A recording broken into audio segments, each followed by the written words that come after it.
नमस्कार। Madhya Pradesh DElEd versus BEd विवाद मामले को लेकर सुप्रीम कोर्ट में कोर्ट नंबर 13 में जस्टिस सुधांशु धूलिया जी की बेंच में आइटम नंबर 11 और आइटम नंबर 12 पर लगभग 20 से 22 मिनट सुनवाई हुई। आज की ये सुनवाई काफी महत्वपूर्ण थी। ये सुनवाई बहुत कुछ डिसाइड करने वाली थी। आज की सुनवाई में क्या हुआ, सुप्रीम कोर्ट ने क्या आदेश दिया है, बीएड की तरफ से उपस्थित वकील ने क्या आर्गुमेंट की और डीएलएड की तरफ से उपस्थित वकीलों ने क्या आर्गुमेंट की, क्या आज डीएलएड को कुछ राहत मिली है या नहीं, और सुप्रीम कोर्ट ने हाईकोर्ट क्यों भेजा है वापस और क्या आदेश पारित किया है, इन तमाम बिंदुओं को लेकर इस वीडियो में विस्तार से चर्चा करूंगा। इतना कुछ विरोध होने के बावजूद भी डीएलएड की पिटीशन खारिज नहीं हो पाई, एसएलपी खारिज नहीं हो पाई, यह भी एक कितना बड़ा महत्वपूर्ण था। यह भी बहुत चर्चा का विषय बना हुआ है। इसी के साथ मध्य प्रदेश के तमाम डीएलएड साथियों को लेकर भी कुछ विशेष संदेश मैं इस वीडियो के माध्यम से दूंगा। इसलिए जो मध्य प्रदेश के डीएलएड साथी जो तमाम जुड़े हुए हैं वो इस वीडियो को लास्ट तक जरूर देखें। पहले मैं सुप्रीम कोर्ट की सुनवाई को लेकर विस्तार से चर्चा करूंगा, लेकिन उसके बाद जो आपके लिए जो संदेश है जो काफी अहम महत्वपूर्ण जो साबित होगा उसको सुनना जरूरी है। इसलिए यदि आप मेरे चैनल पर पहली बार जुड़े हैं तो चैनल को सब्सक्राइब करें ताकि लेटेस्ट जानकारी आपको मिलती रहे। सुप्रीम कोर्ट में जब सुनवाई हुई आज की, उसका यदि लाइव वीडियो आपने नहीं देखा है तो मेरे चैनल पर 2 वीडियो है 2 पार्ट में, वो वीडियो जरूर देखें। एक बार में समझ में ना आए तो उसको 2 से 3 बार देखना, सारी कहानी समझ में आ जाएगी इस वीडियो को सुनने के बाद। सुप्रीम कोर्ट में आज justice Sudhanshu Dhulia ji and justice Ahsanuddin Amanullah की बेंच में सुनवाई हुई। 2 आइटम थे और डीएलएड की तरफ से senior advocate Gopal Shankar Narayan and senior advocate चरम परमेश्वर जी, कुछ ऐसे नाम है वो थे, और advocate on record Mandeep Kalra ji और एक और एडवोकेट ऑन रिकॉर्ड थे। वो ऑर्डर में लिखा हुआ आएगा, आपको देख लेना। बीएड की तरफ से एडवोकेट ऑन रिकॉर्ड पवन जी और सीनियर एडवोकेट पटवालिया जी भी थे। हालांकि इंगेज नहीं किया गया था, वो वहां बैठे थे और वो आ गए अपने आप ही। ये बात उन्होंने सुनवाई के दौरान भी बोला है। सुप्रीम कोर्ट ने बहस हुई, लगभग आज डीएलएड की तरफ से काफी मजबूत पॉइंट रखे गए। डीएलएड की तरफ से यह बात कही गई कि जो सुप्रीम कोर्ट का देवेश शर्मा जजमेंट और 8 अप्रैल 2024 का जो क्लैरिफिकेशन का ऑर्डर है उसको हाईकोर्ट ने अप्लाई नहीं किया है, और हाईकोर्ट ने जजमेंट दिया है उसमें कुछ भी तय नहीं हो रहा है। रीजन बताया कि क्यों नहीं हुआ है, वो सुनवाई आपने सुनी होगी। जस्टिस सुधांशु धूलिया जी कहीं ना कहीं डीएलएड के पक्ष में नहीं थे, वो बोल रहे थे कि हमने बचाया है, बाई टेम्पर भी बोल रहे थे हाँ ये बीएड के लिए थी, हमने बचाया है। But justice Ahsanuddin Amanullah ji DElEd के काफी पक्ष में नजर आ रहे थे और बेंच दोनों बराबर में चल रही थी, दोनों जज। जस्टिस जो अहानुसुद्दीन जी का कहना था कि ये सब्जेक्ट टू आउटकम था तो ये सबके लिए था, अब बीएड को तो कोई रिलीफ ग्रांट ही नहीं हुई थी, बीएड के पक्ष में कौन सी रिलीफ ग्रांट हुई है, ये तो डीएलएड के लिए थी।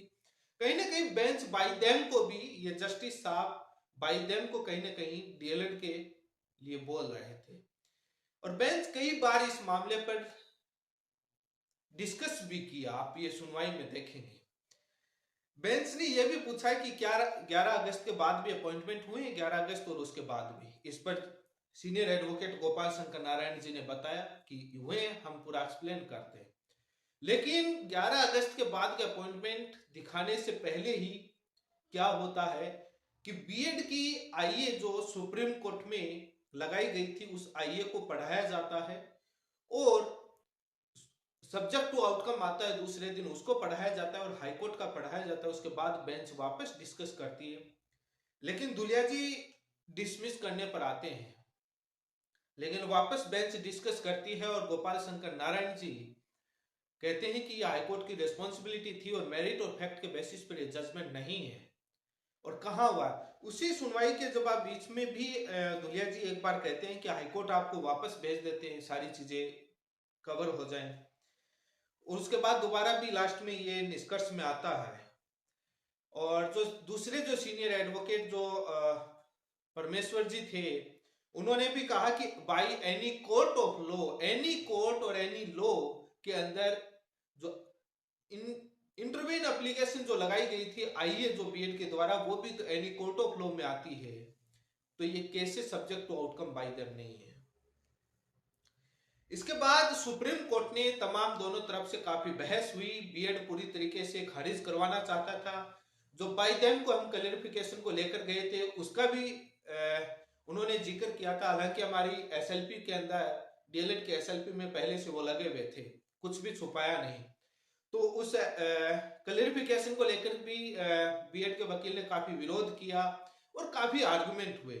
उसके बाद निष्कर्ष ये निकला, सुप्रीम कोर्ट ने जो आदेश दिया वो बताऊंगा, लेकिन डीएलएड के लिए स्पेशल मैसेज है वो भी जरूर सुनिएगा। सुप्रीम कोर्ट ने कहा कि हाई कोर्ट को ये मैटर हम वापस भेज रहे हैं। देवेश शर्मा और 8 अप्रैल का हमारा आदेश है, उसके बेसिस पर हाई कोर्ट ने ऑर्डर दिया है, बट कुछ चीजें पॉइंट कंसीडर नहीं हुए, इसलिए वापस हाई कोर्ट को भेज रहे हैं और हाई कोर्ट फैक्ट और मेरिट के बेसिस पर वापस इस केस को डिसाइड करे। तो सेट असाइड का जिक्र हुआ कि सेट असाइड तो इनडायरेक्टली रूप में हाई कोर्ट का जो पहले का जो आदेश दिया गया था, इनडायरेक्टली रूप में वो आदेश की वैल्यू नहीं है।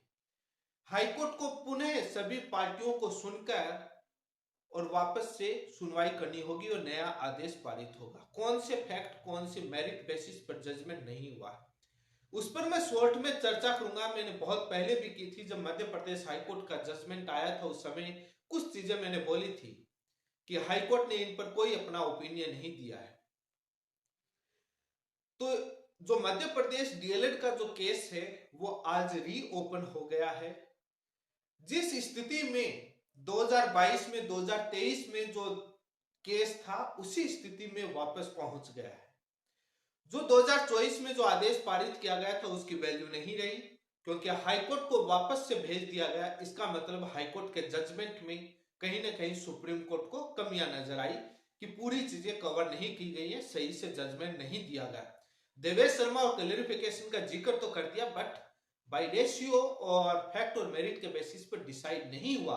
कहीं ना कहीं ये कोर्ट को ये ऑब्जर्व हुआ, इसलिए दुलिया जी भी एक बार बीच में बोले थे कि हाईकोर्ट भेजते हैं, और बेंच वापस डिस्कस करते इसी बात पर आई कि वापस हाईकोर्ट को भेजा जाए और हाईकोर्ट तय करे हमारे तमाम आदेश जो आगे क्लैरिफिकेशन तमाम जो पारित हुए उनके बेसिस पर। केस रीओपन हो गया। डीएलएड के लिए कोई नेगेटिव नहीं हुआ, कुछ न कुछ डीएलएड को वापस कुछ न कुछ राहत मिली। अब हाईकोर्ट जो अपना जजमेंट देगा, सभी पक्षों को सुनने के बाद आपके सारे फैक्ट और मेरिट कंसीडर करके उसके बाद अपना ओपिनियन देगा। जैसे मैं बताना चाहूं कि हाईकोर्ट का दोबारा सुनवाई होगी, सारे केसेस की सुनवाई होगी, शुरुआत से सुनवाई होगी, गवर्नमेंट को बुलाया जाएगा, गवर्नमेंट जवाब लेकर आएगी और बेंच दोबारा बैठेगी और पूरा मैटर सुनेगी। जो भी 2 जजों की बेंच होगी, एक जो पहले सील नागू जी तो दूसरी हाईकोर्ट में चले गए, तो उनकी जगह दूसरा आएगा, चीफ जस्टिस ले या दूसरे को दे, और उनके साथ जो पहले एक बेंच में जो लास्ट में थे एक वो रहेंगे। बाकी हाईकोर्ट अपने प्रशासनिक अपने नियमों से देखेगा। लेकिन आज डीएलएड को बहुत बड़ी एक राहत मिली अपने आप में, कम बात नहीं है। सुप्रीम कोर्ट से वापस हाईकोर्ट भेजना कहीं ना कहीं यह दर्शाता है कि हाईकोर्ट के जजमेंट में सारी चीजें कंसीडर नहीं की गई, कहीं ना कहीं कमी थी। उस केस को वापस जीवित कर दिया है सुप्रीम कोर्ट ने, और सुप्रीम कोर्ट से जब वापस हाईकोर्ट में आता है तो कहीं ना कहीं हाईकोर्ट को यह समझ में आ जाता है कि सारी चीजें कंसीडर करके और एक रिपोर्टेबल, एक मेरिट और फैक्ट के बेसिस पर अच्छा जजमेंट देना पड़ेगा, चीज इग्नोर नहीं हो पाएंगी। ये एक बहुत बड़ी अपने आप में डीएलएड को राहत दी है। तो इसलिए जो अब हाईकोर्ट में सुनवाई होगी और 0 से सुनवाई होगी, और सारे वही केस रीओपन होंगे, जो पहले लगे हुए थे वो सारे वही केस रीओपन होंगे। अब जो बात आती है कि जो हाईकोर्ट में पिटिशनर नहीं बने थे बट वो सुप्रीम कोर्ट में बने हैं, तो उनके लिए ये कहना चाहूंगा कि आप सुप्रीम कोर्ट में बने बट हाई कोर्ट में नहीं थे, अब आप हाई कोर्ट में बन सकते हैं। सुप्रीम कोर्ट में जो पिटीशन जो आपकी लगी है उसका जो आप एसएलपी को लेकर के आधार बना करके आप हाई कोर्ट में पिटीशन लगा सकते हैं कि हम सुप्रीम कोर्ट गए थे, सुप्रीम कोर्ट ने हाई कोर्ट को दोबारा जाने के लिए बोला है और हमको कहा है कि हाई कोर्ट दोबारा कंसीडर करे, हमारा राइट हमारा सुना जाए। तो आप पिटिशनर बन सकते हैं हाई कोर्ट में, अपने उस सुप्रीम कोर्ट के ऑर्डर और उस एसएलपी को आधार बना करके हाई कोर्ट में लगा सकते हैं, आप कोई चिंता ना करें। अब जो बात केस रीओपन हो गया, हाईकोर्ट के जजमेंट की कोई उसकी वैल्यू नहीं रही, नया जजमेंट दिया जाएगा सभी पक्षों को सुनने के बाद। कहीं ना कहीं सुप्रीम कोर्ट को हाईकोर्ट के ऑर्डर में कमी नजर आई है और ये बहुत बड़ी एक राहत है और कहीं ना कहीं ये दिख रहा है कि डीएलएड के साथ अन्याय हुआ था, हाईकोर्ट में न्याय नहीं मिला था। जब मध्य प्रदेश हाईकोर्ट से जब ऑर्डर आया था तब आज की जब सुनवाई चल रही थी, जब क्लेरिफिकेशन को लेकर जब चर्चाएं हो रही थी, इस केस में जब क्लेरिफिकेशन को लेकर चर्चाएं हो रही थी तब ये बात बोली गई थी बाइडेन पर कैसे, तब आप उस सुनवाई को देखना, जब गोपाल शंकर नारायण जी कहते हैं हम क्लेरिफिकेशन लेकर आए थे बाइडेन को, आपने उसको डिसमिस, तब धुलिया जी और काफी देर हंसते हैं, मौन हो जाते हैं, क्योंकि जो क्लेरिफिकेशन बाइडेन था वो बाइडेन जीवित मक्खी निकली गई थी, डीएलएड के लिए इनजस्टिस था, ऐसा कोई साफ साफ गलत आदेश था, जिसके साथ अन्याय नहीं हुआ वो क्यों कोर्ट जाएगा। ये बात आज भी बोली गई गोपाल शंकर नारायण के द्वारा, सीनियर एडवोकेट के द्वारा, और इस से जो दूसरे जो जज थे हानुसुद्दीन जी, अमुनाला जी, ये सहमत भी थे कहीं ना कहीं।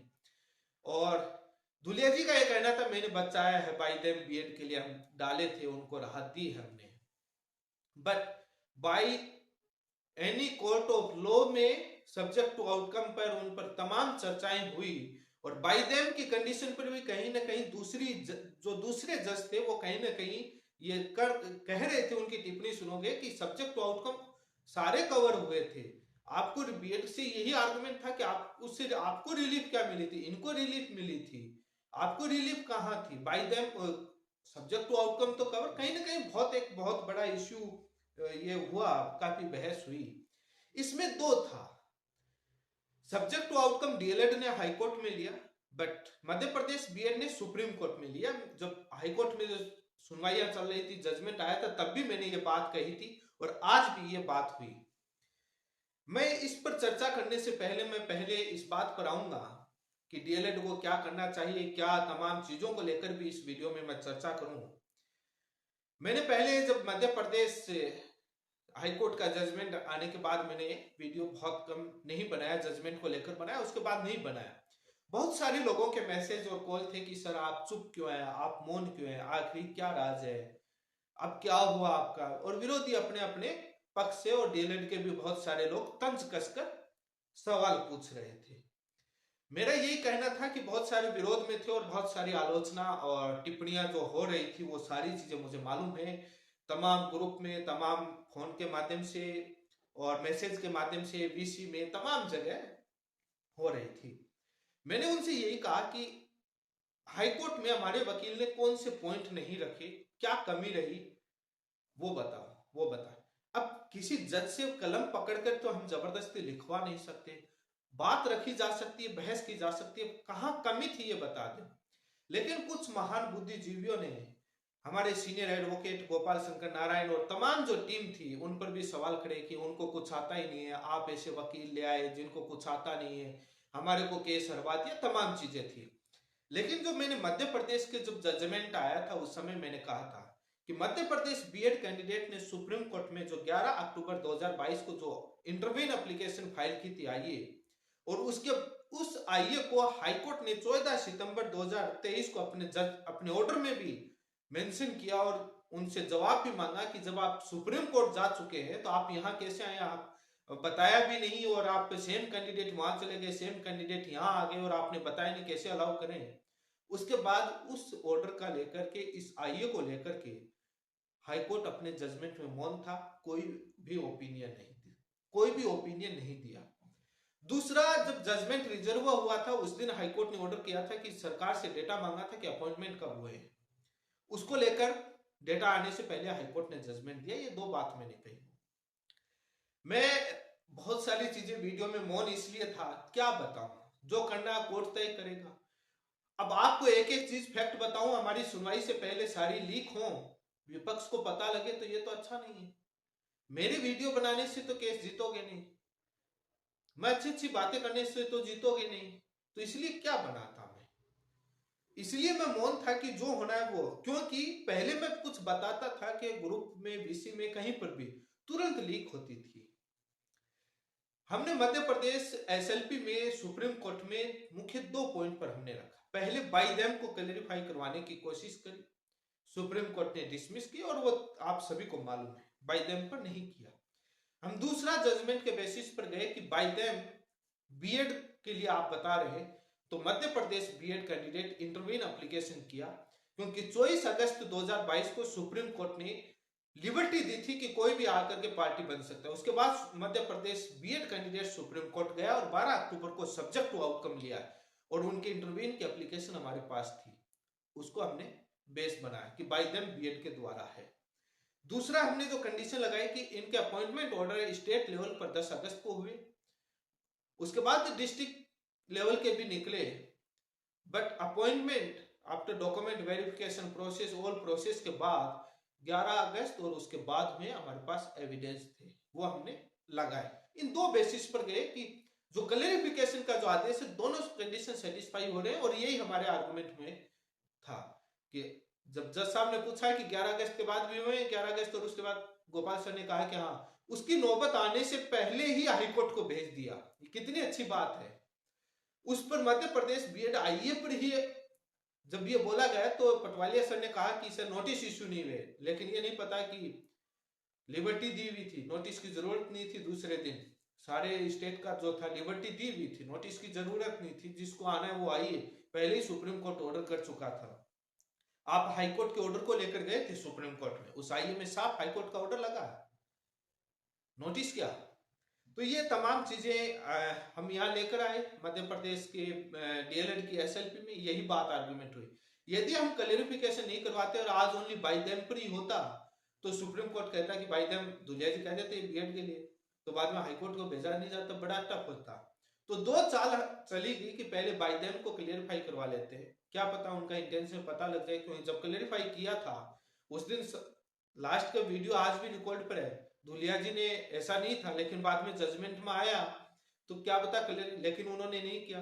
तो बाइडेम वाली दोनों कंडीशन थी कि डीएलएड के द्वारा भी और बीएड के द्वारा भी। ये बात गोपाल शंकर नारायण जी ने आज सुप्रीम कोर्ट में बोला कि अपेक्स कोर्ट में बीएड कैंडिडेट खुद आया और बाइडेम उनके द्वारा है और सब्जेक्ट टू आउटकम हुई। इन बातों पर बहस हुई, इन दो चीजों को लेकर हम गए, और सुप्रीम कोर्ट को ये कहीं ना कहीं लगा कि हाईकोर्ट ने इन फैक्ट को, और मैंने हाईकोर्ट का जजमेंट आया तो उसमें यही कहा था ये दोनों फैक्ट नहीं हुए, कंसिडर ही नहीं हुए, और यही फैक्ट कहीं ना कहीं सुप्रीम कोर्ट को महसूस हुआ कि इन दोनों का कोई जिक्र नहीं है, तो सुप्रीम कोर्ट ने हाईकोर्ट को भेज दिया कि हाईकोर्ट कंसिडर करे और हमारे जो तमाम जजमेंट ऑर्डर्स जो पास हुए उनको फैक्ट और मेरिट के बेसिस दोबारा कंसिडर करे, और पुराने वाले जजमेंट की कोई वैल्यू नहीं रही।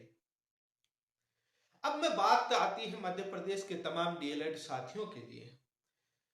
बहुत कुछ आरोप लगा और बहुत कुछ सुनने को मिला, बहुत कुछ चुनिंदा लोग डीएलएड की उस टीम के अंदर थे, कुछ अपने आप को सर्वे सर्वा समझते हैं। मैं इस बात को कबूल करता हूं कि मेरे में कमियां हो सकती हैं, हो सकता है कि आपसे मेरे को कम नॉलेज हो, बेशक मुझे कोई इसमें घमंड नहीं है, इंसान हूं, आपको मेरे से ज्यादा नॉलेज होगा। मैं कब कह रहा हूं कि मेरे में ज्यादा नहीं, क्योंकि उन्होंने कहा कि जब मध्य प्रदेश से डीएलएड हाईकोर्ट से राहत नहीं मिली कि आपने हमको हरा दिया, आपके वकीलों को कुछ आता नहीं, आपकी वजह से ये हुआ, हम हाईकोर्ट में लड़ते तो हम जीत जाते, हम पिटिशनर का लाभ ले लेते, हम ये कर लेते, हम वो कर लेते, ये बात नहीं रखी गई, वो बात, क्योंकि वो फाइल वाइल नहीं पढ़ते हैं, वैसे ही एक्स्ट्रा ऑर्डिनरी फाइल में सारी चीजें मेंशन होती है, सारी चीजें हर ऑर्डर पर था। लेकिन उन्होंने ये बातें कही गोपाल शंकर नारायण जी को कहा कि ये कौन से वकील है, इनको कुछ आता नहीं। आज उन्हीं ने हाईकोर्ट में भिजवाया है, उन्हीं की पैरवी थी। लेकिन उन्होंने कहा, वो गोपाल सर वही हैं जो छत्तीसगढ़ के मैटर में अपीयर हुए थे। उनको ये नहीं मालूम जो राजस्थान हाईकोर्ट में यूनियन ऑफ इंडिया का जो 30 मई 2018 का जो Mukesh Kumar royal versus union of India की जो फाइल है हाईकोर्ट में, वो गोपाल शंकर नारायण जी की ही ड्राफ्टिंग की हुई। लेकिन उन्होंने कहा, हमने मान लिया। आज हम उनके लिए जो बहुत कहा कि हमारा बहुत नुकसान कर दिया, तारीखें लगी, हाई कोर्ट और सुप्रीम कोर्ट, तमाम वकीलों में पैसा लगा, उसके लिए माफी चाहूंगा। फ्री में कोई नहीं लड़ता, और मैं होता तो फ्री में लड़ लेता। मैं पैरवी कर नहीं सकता सुप्रीम कोर्ट में और मैं, तो इसलिए वकील तो भी पैसे लगते। लेकिन आपको उसी स्टेज पर लाके छोड़ दिया जिस स्टेज पर थे, प्लस कुछ एडिशन के साथ कि सुप्रीम कोर्ट ने वापस भेजा। इसका मतलब आपको सारी चीजें सही से सुनकर करना है। छत्तीसगढ़ सुप्रीम कोर्ट का ऑर्डर और तमाम आपके पक्ष में ला करके सारी चीजें हमने छोड़ी है। अब आप जाने हाई कोर्ट में, मैं ये साफ कह रहा हूं। अब आप हाई कोर्ट में लड़िए, अच्छे से लड़िए। जो सुप्रीम कोर्ट में पिटिशनर बने थे, हाई कोर्ट में नहीं बने थे, वो बने। उनको कहना चाहूंगा कि सुप्रीम कोर्ट के एसएलपी अच्छे से अपने वकील को पढ़ाएं, कंडीशन को, बाय देम को, जो क्लैरिफिकेशन, सारी चीजों को डिस्कस करने के बाद वो अपने हाई कोर्ट में पिटीशन लगाएं। अच्छी ड्राफ्टिंग ही मैटर करती है, और उसके बाद वो हाई कोर्ट में लगाएं। मैं उम्मीद करूंगा कि हाई कोर्ट में ऐसी बात नहीं है, मध्य प्रदेश हाई कोर्ट में सीनियर एडवोकेट नहीं है, बहुत अच्छे अच्छे सीनियर एडवोकेट हैं। हाई कोर्ट के सीनियर एडवोकेट करोगे तो वहां पर बहुत मजबूत रहेगा, क्योंकि वहां की लोकेलिटी का वीसी के अंदर और फिजिकल का फर्क रहता है। फिजिकल भी होने चाहिए। तो मैं आपसे ये उम्मीद और आपको धन्यवाद और शुभकामनाएं देता हूं कि आपको हाईकोर्ट से बहुत कुछ राहत मिलेगी, आप जीतेंगे। आप पिटिशनर का लाभ लीजिए, आप जो चाहें वैसे आप फाइल कीजिए, आप अपने एडवोकेट कीजिए, उनसे जैसा चाहें। जो आप नहीं कर पाए थे, आपको जो अफसोस हो रहा था, वो आप कमी पूरी कीजिए। हमने हाईकोर्ट में वापस ला दिया आपको। अब आप जो आपका जितना दिमाग लगा करके वो जाइए। मुझे हैरानी ये थी कि मुझे बाद में पता चला, लेकिन बहुत मैं इस बात से शौकीन था कि जो भी मैं गोपनीय कुछ फैक्ट बताता था, तुरंत बीएड के पास लीक होता था। सारी टीम नहीं, टीम में 2-4 हैं, वही लोग हैं जो सवाल हमारे पर खड़े करते, सामने से या बाद में पर्दे पीछे से, दोनों तरफ से। उनमें से कई ऐसे लोग थे जो बीएड के पास मैसेज भेजते थे, इंफॉर्मेशन, सारी चीजें। हैरान था मैं। वो कुछ हैं बीएड के नेताओं के पास व्हाट्सएप मैसेज भेजते थे, तो हर चीज गोपनीय जाती। तभी मैं हैरान था कि हम जो प्लानिंग करते हैं, फैक्ट रखते हैं, पहले कैसे लीक हो जाते हैं, कैसे। ये बात तब भी देखने को मिली कि हमें इस मैटर को जस्टिस बीआर गवई की बेंच में हम लेकर गए। सुनवाई से पहले दिन कहा कि टीम को कि पेमेंट करो वकील को, और मैटर लिस्टेड हो गया है। शाम को 8 बजे के समथिंग बताया, शायद मुझे जहां तक है, जो भी समय था, 2 से 3 घंटे के अंदर अंदर बीएड के पास खबर पहुंच गई कि मैटर लिस्टेड हो गया और कल परसों सुनवाई है। नहीं, उनकी जो केविट थी वो भी एक्सपायर हो गई थी, कोई खबर नहीं होती, डायरेक्ट सुनवाई हो जाती उस गवई साहब की बेंच में, क्योंकि उत्तराखंड का मैटर डिसाइड हुआ था, हम उस बेसिस पर लेके आपने वो सुनवाई भी होगा, सुनवाई का हिस्सा तुरंत लीक कर दिया। अब मेरे ये समझ में नहीं है कि वो बीएड के हैं या डीएलएड के हैं, किस मकसद से डीएलएड के जुड़े हुए हैं, क्या मकसद उनका बीएड में, क्या बेनिफिट लेना, मुझे नहीं पता। कौन उनके क्या हितैषी हैं, मुझे नहीं पता। लेकिन ये है कि गोपनीय चीज लीक होती आई है, हाई कोर्ट में भी और सुप्रीम कोर्ट में भी, और वही है जो हम पर सवाल खड़ा करते हैं और आलोचना करते हैं और कटघरे में खड़ा करते हैं, और कुछ और भी होंगे। लेकिन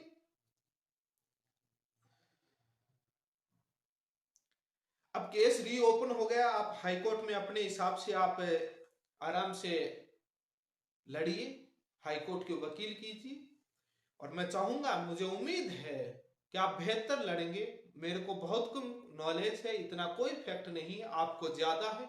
क्योंकि हमारे वकीलों की टीम कुछ बोल ही नहीं पाई, तभी तो आप हार गए थे मध्य प्रदेश हाईकोर्ट में।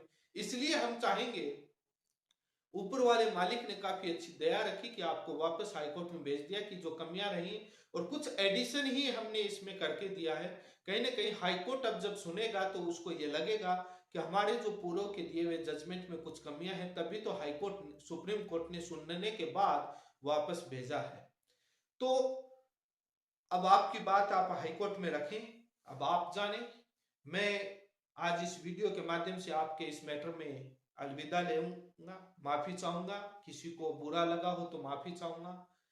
मेरा कोई इंटेंशन नहीं था, बट मेरे ज्ञान में कमी थी, हमारे टीम के ज्ञान में कमी थी। मैं उम्मीद करूंगा कि वो उस केस को क्यों नहीं लड़ रहे जो मध्य प्रदेश सरकार ने, जो 2-3 जिलों के जो 11 अगस्त के बाद अपॉइंटमेंट हुए थे उनको हटाने का आदेश निकाला, लेकिन हाईकोर्ट से स्टे ले लिया।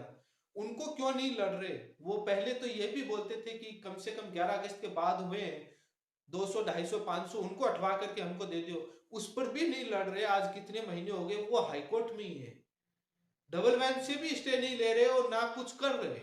अपने आप को धुरंधर समझते हैं, लेकिन क्यों नहीं बोल रहे, उस पर क्यों नहीं लड़ रहे, ये भी समझ में नहीं आया। खैर छोड़िए, हम वापस आपको हाईकोर्ट में ला दिया। आज तक जो भी बोला गया उसके लिए मैं माफी चाहूंगा। आज जब सुप्रीम कोर्ट में चर्चाएं चली थी तो मध्य प्रदेश डीएलएड की तरफ से गोपाल सर ने यही कहा कि हमको अपॉइंटमेंट दीजिए, हमको कोई मतलब नहीं। तो पटवालिया जी ने कहा कि पिटिशनर सारे अपॉइंटमेंट है, तब धुलिया जी ने कहा कि नहीं, कुछ ही है बाकी और पिटिशन के नहीं है अपॉइंटमेंट, अपॉइंटेड नहीं हुए। डीएलएड अपनी नौकरी की मांग के लिए बात रखी थी कि ये नहीं कहा था कि बीएड को हटाया जाए, लेकिन मध्य प्रदेश से बीएड की तरफ से जो वकील थे उन्होंने कहा कि सारी नौकरी ले ली, इनको कोई नौकरी जरूरत नहीं। कम से कम इतना विरोध बीएड को नहीं करना चाहिए। जब हम हटाने पर ये अपनी नौकरी मांग रहे हैं, आपको हटाने की नहीं कह रहे, तो बाद में आप क्यों इनकी नौकरी के विरोध में भी बोल रहे हैं? ये गलत है। लेकिन आपका राइट, आप बोल सकते हैं। लेकिन तारीख है, इतना समय, कोर्ट, तमाम चीजें हुई, आपने सुप्रीम कोर्ट में पिटिशनर की बात नहीं रखी। अब आप हाईकोर्ट में पिटिशनर की बात रख लीजिए और मैं लाइव चलाऊंगा कि क्या पिटिशनर की बात कितनी वकील रख रहे हैं कि मात्र पिटिशनर को दिया। हमारे वकील ने आज भी रखी, जब डिसमिस पर बोल रहे थे कि अपॉइंटमेंट चाहिए सर, 11 साल बाद भर्ती आई है, ये भी बोला गया। आप वो सुनवाई का वीडियो सुनेंगे तो ऐसे कैसे डिसमिस। हाईकोर्ट की रेस्पॉन्सिबिलिटी गोपाल सर ने, और एनी कोर्ट ऑफ लॉ में जो परमेश्वर जी ने बहुत अच्छी बात कही कि एनी कोर्ट ऑफ लॉ में आया सर, आइए लेकर गए हैं। तो ये चीज काफी आज की महत्वपूर्ण सुनवाई थी और डीएलएड को सुप्रीम कोर्ट से बहुत बड़ी राहत मिली है। आपको लग रहा होगा हाई कोर्ट को भेजना, जो ये कह रहे थे कि केस डूबा हुआ है, ये कुछ नहीं कर पाएंगे, उसी केस को वापस जीवित करके छोड़ दिया और उसी कंडीशन में। और हाई कोर्ट को पुनः तय करना होगा कि क्या क्या मेरिट और फैक्ट पर है। हम जो 2 कंडीशन लेकर गए थे, बाय देम वाली पर गए जो एमए क्लैरिफिकेशन डिसमिस हुई, बट आज सुप्रीम कोर्ट कहीं न कहीं बाय देम वाली पर भी ये चीज आ रहा था कि बाय देम डीएलएड के लिए, क्योंकि जस्टिस अहनुसुद्दीन जी जो थे वो कहीं ना कहीं इस पर कह रहे थे कि कवर किया हुआ है। लेकिन जो बीएड की आईए को लेकर और 10 अगस्त के बाद अपॉइंटमेंट हुए हैं, अपॉइंटमेंट ऑर्डर होने से नहीं होता है, तमाम चीजें जो थी उस पर सुप्रीम कोर्ट को कहीं ना कहीं ये कमी नजर आई कि हाई कोर्ट ने कमी रखी है, सारे फैक्ट कंसीडर नहीं हुए। और बहुत कम होते हैं, आप देखा होगा, डिसमिस कर देते हैं। जजमेंट को वापस हाई कोर्ट में भेजना बहुत बड़ी बात होती है, क्योंकि सुप्रीम कोर्ट चाहता था कि हाई कोर्ट डिसाइड करके आ जाए, हमको लेंथी सुनना पड़ेगा, तो हाई कोर्ट ही पूरा डिसाइड करके आ जाए तो सोल्ट में हमारा काम हो। क्योंकि इसमें नोटिस जारी करना, तमाम तथ्यों को जांचना बहुत लंबा प्रोसेस होता है, इसलिए हाईकोर्ट में। अब हाईकोर्ट में कितना समय लगता है? केस वही रीओपन होंगे, नए लगा सकते हैं। जो सुप्रीम कोर्ट गए थे वो हाईकोर्ट में आ सकते हैं सुप्रीम कोर्ट के एसएलपी के बेसिस पर अपनी। लेकिन वो सुप्रीम कोर्ट के एसएलपी का अध्ययन करवाएं अपने वकील से, जो क्लेरिफिकेशन थी और ड्राफ्टिंग बहुत अच्छे से बनाए, ताकि कहीं दिक्कत ना हो कि बाई देम पर या एमपी बीएड आईए या तमाम चीजों पर क्या कब अपॉइंटमेंट हुए। और एक बहुत आरटीआई लगाने को भी बोला था, कुछ लोगों ने लगाई थी और उनको जवाब नहीं दिया, लेकिन उसके बाद फर्स्ट अपील भी नहीं लगाई, सेकंड अपील भी नहीं लगाई। बैठे बैठे मलाई चाहिए, सवाल खड़े करने होते हैं। एविडेंस आप ही लेकर आओगे, जो हमारे पास थे जितने थे हम लेकर के गए और रखा। लेकिन जो डीओ ऑफिस ज्वाइनिंग डेट की जो लिस्टें हैं वो तो आप ही लेकर आओगे ना। यदि आरटीआई ऑफिसर मना करता है तो फर्स्ट अपील लगाइए, फर्स्ट अपील में नहीं होता है सेकंड अपील पहुंची, ये तो आपको मेहनत करनी पड़ेगी। घर बैठे सबूत के बिना कुछ नहीं होता है। सवाल खड़ा करना बहुत आसान। मुझे बहुत कम नॉलेज था, जिस वजह से मध्य प्रदेश हाईकोर्ट से आपको कोई राहत नहीं दिलवा पाया, आपके अगेंस्ट में ऑर्डर आया। हमारी वकीलों की टीम में कमी थी, लेकिन सुप्रीम कोर्ट में जितना हो सके हमने बेहतर किया और आपके फेवर में लाके कुछ न कुछ दिया है। अब मैं उन्हें चंद जो बुद्धिजीवी और जो अच्छे एक्सपर्ट हैं लॉ के, जो महाज्ञानी हैं, उन नेताओं से, उन लोगों से मैं कहना चाहूंगा, यह हाईकोर्ट रही।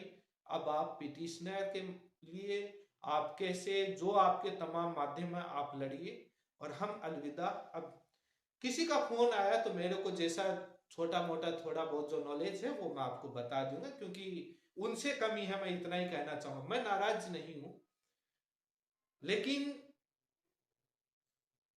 तथ्यात्मक चीजों पर मैं बात करने के लिए हमेशा तैयार रहता हूं। जिसने भी कहा, मैंने कहा कि मुझे यह बता दीजिए कि मध्य प्रदेश हाईकोर्ट में कौन सी बात वकील ने नहीं रखी, किस समय। तमाम ऑर्डर, तमाम बहस ऑनलाइन पड़ी, आप बता दीजिए। अब किसी जज की कलम पकड़कर कोई लिखवा नहीं सकता। अब पता है कि बाई दम कैसे होएगा। आज भी बोला गोपाल सर ने कि जिसके साथ अन्याय नहीं हुआ वो कैसे आएगा कोर्ट। लेकिन दुलिया जी क्लैरिफिकेशन उस पर दुलिया जी भी बोले होता है वो तमाम चीजें, वो भी इस बात पर उनको महसूस हुआ है कि ऑर्डर जो बाइडेन का सभी को मालूम है जीवित मक्खी निकली गई थी। तभी गवाही साहब जब क्लैरिफिकेशन बाइडेन वाला पढ़ते हैं तब उनको समझ में आ जाता है कि यार ये क्या है। तो वो बाद में दुलिया जी जाने, दुलिया जी के बेंच में भेज देते हैं। लेकिन उन्होंने अपना एक इंडिपेंडेंट दिया किसी राहत के माध्यम से, ठीक है। लेकिन कंडीशन जो हम सुप्रीम कोर्ट जो तथ्य लेकर जो मैं वीडियो में तमाम माध्यम में बोलता था वही था। अब वीडियो के माध्यम से हर बार मैं क्या बोलता, जब सवाल ऐसे ऐसे खड़े हो रहे थे तो मेरे वीडियो बनाने का कोई औचित्य ही नहीं था। क्या सवाल खड़े हो रहे थे मानते, क्या क्या आरोप लगाएगी क्या मुझे मालूम नहीं। लेकिन उनको कम से कम उनको अपने गिरबान में झांकना चाहिए कि अपन उन्हीं की तमाम चीजें विपक्ष को लीक कर रहे हैं। मजाल है कि हम राजस्थान से लड़ते थे कि हमारी रणनीति का पॉइंट छोटा सा भी बाहर चला जाए। आर्गुमेंट होने के बाद पता चलता था कि हमारे ग्राउंड क्या है, हमारे पॉइंट क्या है। पहले कुछ भी नहीं बता रहे। यहां पर क्या है, छत्तीसगढ़ में भी ऐसा नहीं हुआ। यहां पर पहले से मीठी गोली बताओ कि आप एसएलपी में क्या बोलने वाले हैं, आप किस तथ्य के आधार पर रहे। हम ये यहां बता दें तो विपक्ष को पता नहीं रहेगा। लेकिन यहाँ सब चाहिए। हाईकोर्ट में भी ये बताओ कि पहले दिन आप क्या बोलोगे, आपके पास क्या वकील बोलने, आज की ये बात आप कुछ लड़े नहीं। मतलब तमाम तरीके के सवाल, तथ्यात्मक बातें हो तो उनका जवाब हो। और मैं देखता हूं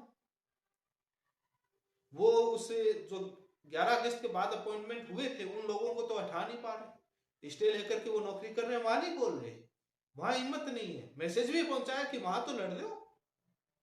वो जितने लगे हैं 11 अगस्त बाद वालों को किया, वहां क्यों नहीं कर पा रहे 3 जिलों में, वहां नहीं कर पाए।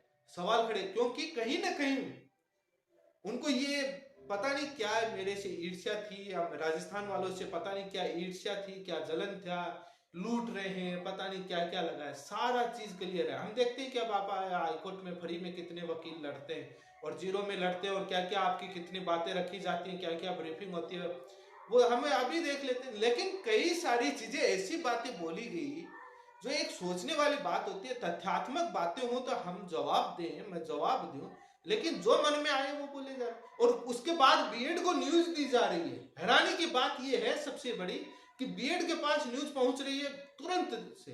क्या इतना उनसे संबंध है। मैं बोलना नहीं चाह रहा था, मैं साइलेंट रहना चाह रहा था। मैं यही चाह रहा था कि कुछ रिलीफ देकर के उसके बाद बोलूंगा। और मैंने आज वो रिलीफ जो था हमारी टीम से, सुप्रीम कोर्ट से जो जितना हो सका था, हर ब्रीफिंग में, सुप्रीम कोर्ट की ब्रीफिंग में मैं जुड़ा हूं। हर ब्रीफिंग के अंदर जो पॉइंट लगता था मैंने जुड़वाया। सुप्रीम कोर्ट में जब अभी एसएलपी लगी, जो तमाम एविडेंस थे आईए के माध्यम से तमाम पेश करवाए गए, तमाम एविडेंस, कोई कमी ना रहे। लेकिन वो अपने आप को ये सवाल खड़े किए, बहुत कुछ आलोचना सहन की, आलोचना होनी चाहिए तथ्यात्मक को, लेकिन आरोप और प्रत्यारोप आपकी टीम, और उसके बाद वो ही बीएड के पास मैसेज पहुंचा रहे हैं ये होने वाला है, और लोगों को गुमराह कर रहे हैं। उनका हितैषी बीएड से है और डीएलएड में जुड़े हुए हैं, और कुछ से उस दुर्भावना से कि ये राजस्थान वाले कैसे आगे सीधी लीड कर रहे हैं, ये क्या दाल में काला है, इनको घेरो, अपने में लो। अब उनकी मंशा क्या है वो तो वो जाने, मुझे नहीं मालूम। तथ्यात्मक पर वो कुछ नहीं बोलते, बस उसी घेरे में। ये काम यदि हमारी मंशाएं उल्टी होती, हमारे ऐसा होता ना, तो ये कभी एनसीटी का नोटिफिकेशन क्वेश्चन नहीं होता। कोई चीज विश्वसनीय भी होती है, कुछ चीजें गोपनीय रखने वाली होती हैं जो सब पहले नहीं बताई जाती। हम यह हाईकोर्ट में, राजस्थान में और सुप्रीम कोर्ट तक किया था। बीएड को पता नहीं होता था कि हम क्या आर्गुमेंट करने वाले हैं, हमारी फाइल में क्या है, कल सुबह क्या रिप्लाई में, यहाँ सब कुछ पहले चाहिए। ये छत्तीसगढ़ के अंदर ये मनसाएं होती तो इतना कुछ आज मिलता नहीं, और जिनकी ऐसी मनसाएं थी उन राज्यों का देख लीजिए बीएड का। अब बाइडेम है, बाइडेम वाले में भी ये मध्य प्रदेश डीएलएड के तमाम साथियों की वजह से हुआ था। मुझे मालूम था कि जस्टिस अनिरुद्ध बोस रिटायर हो रहे हैं, हमारा था कि बाद में करवा लें। रिटायरमेंट होते होते कोई भी अपनी कलम से किसी को काटना नहीं चाहता, जिंदगी बर्बाद करना नहीं चाहता, लेकिन सभी लोगों ने चक्री घुमा दी कि आप मध्य प्रदेश की डीएलएड को उसको मेंशन करवाओ, हमारी सुनवाई करवाओ, आप क्या कर रहे हो, मेंशन करवाओ, सुनवाई करवाओ। तब हमने प्रेशर बना करके हमारी एडवोकेट टीम ने वहां पर मेंशन करवाया, जल्दी हियरिंग के लिए मेंशन किया, कोर्ट में उपस्थित होकर मेंशन किया, तब जाकर वो नहीं। बाद में होता तो इतनी समस्याएं नहीं होती, वो जस्टिस अनिरुद्ध बोस का ही ऑर्डर था। लेकिन तमाम डीएलएड साथियों को हथेली में सरसों चाहिए। जब ऐसी चीजें होती हैं उसके लिए धैर्य। वो छत्तीसगढ़ में 11 अगस्त के बाद सितंबर में दिए हुए को आज कितने सुप्रीम कोर्ट से फैसला होने में समय लग गया, अभी कंटेम्प्ट का लड़, धैर्य रखना होता है, बहुत तरीके से चलना होता है। लेकिन हमने कहा चलो भी, सभी की डिमांड है, वकील साहब को बोला आप मेंशन करवा करके करवाओ, हमको अभी के अभी उसमें डेट मेंशन करवाओ, डेट मेंशन करवाओ। नहीं, मध्य प्रदेश सरकार क्लैरिफिकेशन लगा के छोड़ दी थी, रेस्पोंडेंट थे अपन, लेकिन अपनी तरफ से मेंशन करवा करके उस मैटर को हियरिंग में ले आए, क्योंकि वो डीएलएड के तमाम साथियों ने दबाव बनाया था। मैं लेकिन बोलना नहीं चाहता, क्योंकि आप सभी कहेंगे कि आप सब हमारे में कमियां निकालते हैं, अपने में कमियां नहीं। मैंने कहा ठीक है, इनकी डिमांड है, ये समझ नहीं पा रहे, प्रेशर बना रहे, करवा देते हैं सुनवाई, अच्छा ही होगा। लेकिन नहीं हुआ।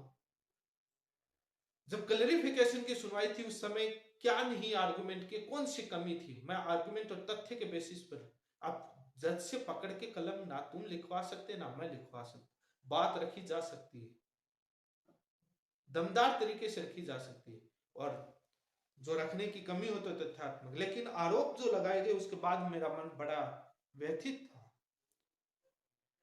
जब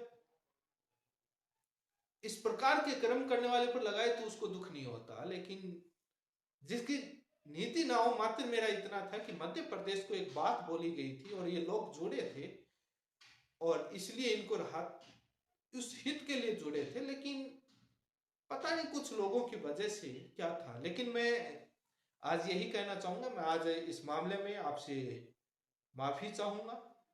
आप हाईकोर्ट में लड़िए, मेरी तरफ से शुभकामनाएं, बेस्ट ऑफ लक, और सभी को नौकरी दिलवाइए। मेरा को बड़ी खुशी होगी, सभी को नौकरी मिले, पिटिशनर और तमाम लोगों को नौकरी दिलवाइए। और मैं इसी खुशी के साथ जो सुप्रीम कोर्ट में बने वो हाई कोर्ट में बन सकते हैं, ये बात मैंने बता दी। अच्छे से लड़िए, हाईकोर्ट में सीनियर एडवोकेट, ऐसा नहीं हो जो बनेंगे उन लोगों को बहुत सारे लोग विश्वास करते हैं, उनको मैं बता दूं, ऐसा नहीं हो कि उन लोगों के चुंगल जाल में ना फंसे जो बता देंगे कि ये सीनियर एडवोकेट है, सीनियर एडवोकेट है, उनके नाम के आगे सीनियर डिजिग्नेशन होता नहीं। हर हाईकोर्ट जो सीनियर एडवोकेट बनाती है उसके नाम के आगे वो हाईकोर्ट अपनी वेबसाइट पर भी, और वो वकील भी अपने नाम के आगे सीनियर एडवोकेट, हाईकोर्ट उनको डेजिग्नेट करती है, वो होता है। किसी के कहने से सीनियर एडवोकेट नहीं बनता है। जो भी नाम है उसको उठा करके बोल दिया कि ये हमारे सीनियर एडवोकेट है। सीनियर एडवोकेट हाईकोर्ट डेजिग्नेट करता है वो, और मध्य प्रदेश के अंदर बहुत है। और बहुत अच्छी टीम के आप साथ लड़े, और हम अलविदा लेते हैं। हम इस मामले में अब इंटरफेयर नहीं करेंगे। आप जिस स्थिति में थे हम आपको उसी स्थिति में लाकर खड़ा कर दिया, कुछ राहतों के साथ, कुछ बेनिफिट के साथ जो आपको कहीं नहीं, और जो सारी चीजें थी लगभग आपको बता दी। और इसी के साथ आप सभी का बहुत बहुत धन्यवाद। हुई गलतियों के लिए माफी चाहूंगा, किसी को बुरा लगा हो तो उसके लिए माफी चाहूंगा। मैं बीच छोड़कर नहीं जा रहा, लेकिन जो हमारा था उसके बाद में उस मकसद से आपको मैं शुभकामनाएं देता हूं। आप हाईकोर्ट में लड़िए। धन्यवाद।